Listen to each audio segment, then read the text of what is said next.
Good day, everyone. The title of my presentation is Revitalizing Spaces, Balancing Preservation and Modernity in Historic Buildings. Then the content of the presentation is beginning from introduction to historic buildings, incursion of modernism, the need for a balance, techniques for balancing, and then the conclusion. Let me begin by introducing the subject of the discussion by saying that in very many cases in our cities, we have buildings that are dotting the landscapes and historic in character. Most of these buildings are aging and deteriorating in structures.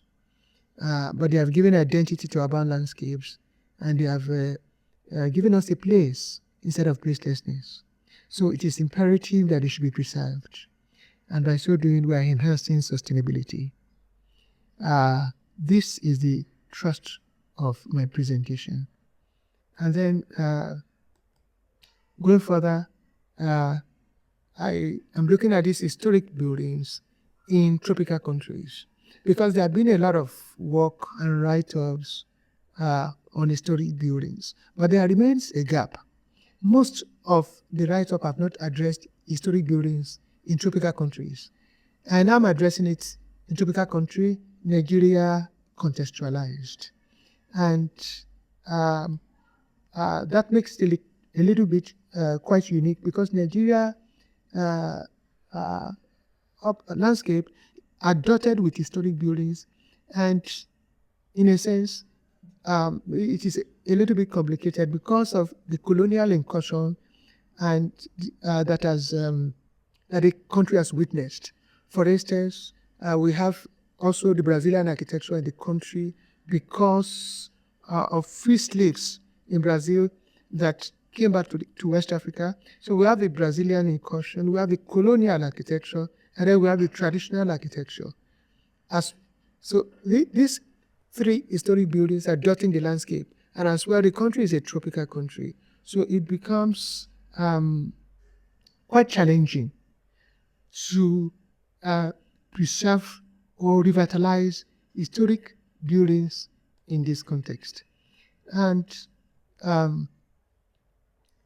let us go further by having an overview of historic buildings in Nigeria. Like I said, we have the colonial architecture, we have the Brazilian architecture, and then we have the traditional architecture in itself. The images on the screen reveals the Brazilian architecture. And then the Brazilian architecture, it's having its own features and characteristics. Majorly, it is ornate structure, and then they are built in materials that have high thermal mass. So, in a sense, the Brazilian architecture enhances thermal performance, and then because of the ornate character, it is aesthetically very pleasing. Then the colonial architecture has its own features too. Roof overhangs, and usually they are built on stilts. And then we have the traditional architecture in itself having its own peculiarities and features. So these three historic typologies dot the landscape, and then it has to be preserved. And in a way, it has to be married with contemporary nomenclatures so that it is preserved, and it is modern in quality and character. The materials and methods, the methodology I'm using for this study is case study method, because in most cases, this kind of research needs in-depth analysis. And so I am looking at southwestern Nigeria for my analysis, because in the southwestern Nigeria is very close to the coastal regions and to the Gulf of Guinea, and where a lot of these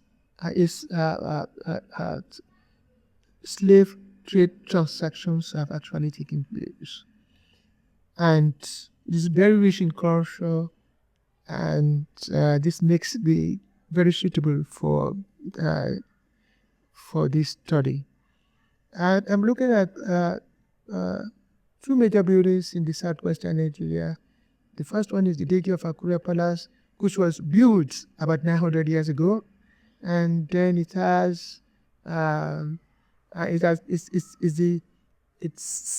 been serving since then, and it has its own challenges. Over 900 years ago, there have been very significant environmental, structural deterioration, aging infrastructure, urbanization and encroachment, conflict between tradition and modernity.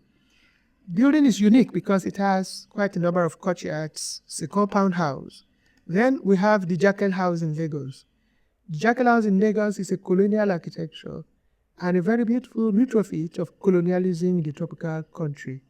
So it was named after Francis Jackal, who was a mechanical engineer that lived in the building.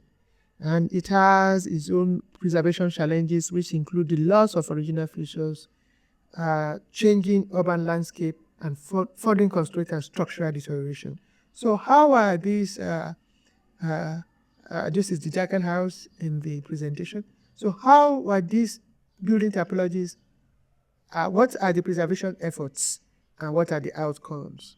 Primarily, the preservation effort includes a synergy among stakeholders, which are the engineers, the contractors, the community itself, and NGOs, preservationists, and the community itself.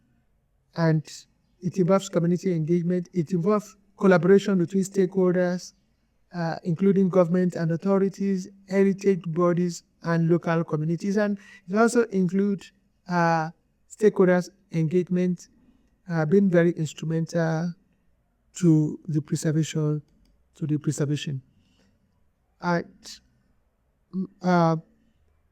My conclusion is that if all these agents come together and work together, there is a strong tendency that preservation will have been addressed in a plural form.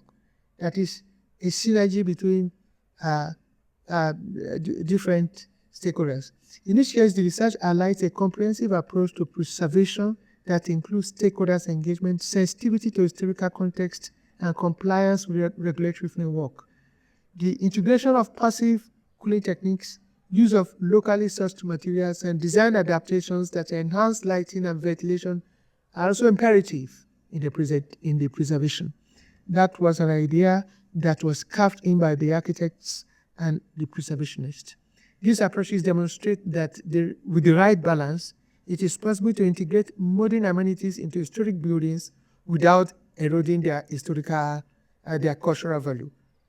The involvement of local communities, conservation experts, and regulatory bodies assured that preservation efforts were collaborative and inclusive, respecting the historical significance of the building while incorporating the needs and preferences of modern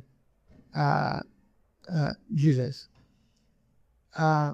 So if these stakeholders collaborate, and if there are community engagements, if there are architects' inputs, if there are contractors and engineers' inputs, then historic buildings will be preserved and modernity will be enhanced without compromising their cultural values.